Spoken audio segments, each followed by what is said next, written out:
हमारी टीम वहां गई थी। भाकपा माले के पूर्व विधायक जो साथी थे। बिहार में डेवलपमेंट का एक काम भी आगे नहीं बढ़ रहा है। सब काम जहां था वहां ठप। मुख्यमंत्री ने बयान दिया कि जाति देख करके इनकाउंटर कर दो।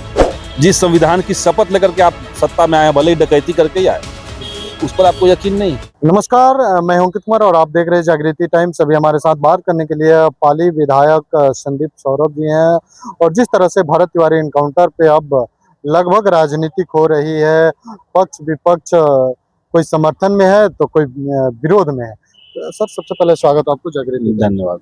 भरत तिवारी इनकाउंटर जिस तरह से हुआ है, अब एक राजनीतिक रूप ले रहे हैं, इसको किस तरह से देखते हैं? नहीं, केवल भरत तिवारी का मामला नहीं है। भरत तिवारी का इनकाउंटर गलत था, सही बात है, लेकिन उसके पहले भी जो इनकाउंटर हुए या बिहार में शासन व्यवस्था चलाने का जो नया फ्रेम बनाने की कोशिश हो रही है मुख्यमंत्री द्वारा, जो गृह मंत्री भी हैं, उनके द्वारा जो नया फॉर्मेट बनाया जा रहा है बिहार के अंदर, उसी में दिख रहा है कि साफ साफ कि आप संवैधानिक प्रावधानों पे यकीन नहीं करते हैं।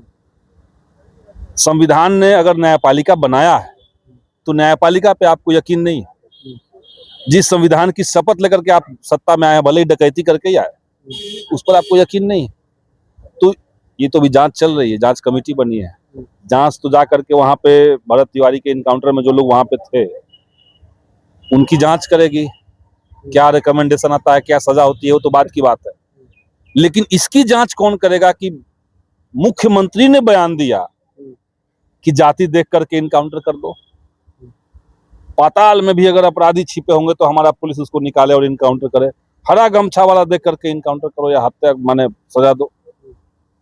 तो ये जो वैमनस्य फैलाने की कोशिश है, चूंकि ये जान रहे हैं कि बिहार के अंदर पिछले चुनाव में बिहार को लूट करके पूरी तरीके से बर्बाद कर चुके हैं। बिहार में डेवलपमेंट का एक काम भी आगे नहीं बढ़ रहा है। सब काम जहां था वहां ठप। सरकार कंगाल हो चुकी है, कोई पैसा नहीं है। तो अब बिहार की राजनीति में जगह कैसे बनाए रखें, तो उलझुल बना बयान दे रहे हैं। हम कह रहे हैं कि सम्राट चौधरी, उनके ऊपर भी जांच होनी चाहिए, उनके बयानों पर भी जांच होनी चाहिए। आप मुख्यमंत्री हैं, कोई थाना का प्रभारी है, कोई एसपी है, उसको ये अधिकार नहीं है कि आप जज कर ले कि भाई कौन आदमी दोषी है कौन नहीं है। ये तो उनका काम नहीं था। ये काम न्यायपालिका का है। या तो आप न्यायपालिका बंद करवाइए। तो हम देख रहे हैं कि पूरे देश के अंदर भाजपा के शासन करने का अब पैटर्न बन गया है कि संवैधानिक मूल्यों की धज्जियां उड़ा दीजिए। इनको लगता है कि भाई फलाना है, मुसलमान है, ये आदमी सड़क पे नमाज पढ़ रहा है तो उसे घरों को तोड़ दो, कुछ भी कर दो। तो ये टारगेट करके समाज में जहर बोना, संवैधानिक मूल्यों की धज्जियां उड़ाना, यही तो चाल चली तो चेहरा है। भरत तिवारी के समर्थन में महापंचायत जुटी थी, अब बहुजन महापंचायत होने जा रहा है। बहुजन महापंचायत से आप लोग को डर नहीं है कि अगर भरत तिवारी के समर्थन में बोलेंगे तो हमारी वोट बैंक छटक जाएगी? वोट बैंक का मामला नहीं है। वोट बैंक वाले वो लोग सोचे हमें देश बचाना है, संविधान बचाना है। और वो भाजपा जो संविधान की हर दिन धज्जियां उड़ा रहा है, जो चुनाव के बाद, चुनाव से पहले अपोजिशन की जितनी पार्टियां उसको तोड़ रही। बंगाल में ये लोग चुनाव में पहले लूटपाट किए, चुनाव जीत गए, अब उसके बाद 20 सांसद जाकर के तोड़ दिया। महाराष्ट्र में 6 सांसद तोड़ दिए। तो देश में अपोजिशन रहने ही नहीं देना है। कोई आपसे असहमत हो जाए। भरत तिवारी आरएसएस और बीजेपी की मानसिकता का ही प्रचारक थे, लेकिन वो इस बात से असहमत है कि इतना नीचे लेवल पे करप्शन क्यों है। तो वो सरकारी सिस्टम पे सवाल उठा रहे थे। अब ये उनका गुनाह हो गया। तो इनको केवल अपना अंधभक्त नहीं चाहिए, हमारे अंधभक्त भी बने रहे लोग और हमसे कोई भी मुद्दे पर कोई असहमति ना व्यक्त करें, कोई सवाल ना खड़ा करे। ये भाजपा की मानसिकता है। तो ये इसमें तो लोकतंत्र नहीं आपके क्षेत्र में कोई भी घटना होती है तो पहले आप संज्ञान लीजिएगा या मुख्यमंत्री? ऐसी बात है कि हम लोग संज्ञान लेंगे। तो लेकिन भरत भूषण तिवारी जो थे, कभी अपने विधायक को आलोचना नहीं की? डायरेक्ट मुख्यमंत्री नीतीश कुमार को भी आलोचना की? ये तो कोई बात नहीं है। हमारे क्षेत्र में कोई घटना का बात नहीं है। अगर हम देखेंगे कि बिहार में कोई नीतिगत विफलता हो रही है, जवनिया जैसे बाढ़ में डूब रहा था, तो मुख्यमंत्री का दोष है। लेकिन जो अभी जा रहे हैं भरत तिवारी के समर्थन में, जो वहाँ के नहीं, जो सांसद विधायक है, पूर्व केंद्रीय मंत्री दो रहे, आरा और बक्सर में रहे, तो उस टाइम नहीं गए और अभी जा रहे हैं। जब वो गांव दहा तो ये तो सरकार को सोचना है, सरकारी विफलता है, सरकारी तंत्र की विफलता है ना। विधायक की विफलता है, विधायक अपने निधि से तो नहीं गांव का बाढ़ कटाव रोकता है, ये तो जल संसाधन विभाग का काम है। जल संसाधन विभाग जिस मंत्रिमंडल में बैठता है, उसके जो चेयरपर्सन होते हैं वो मुख्यमंत्री होते हैं।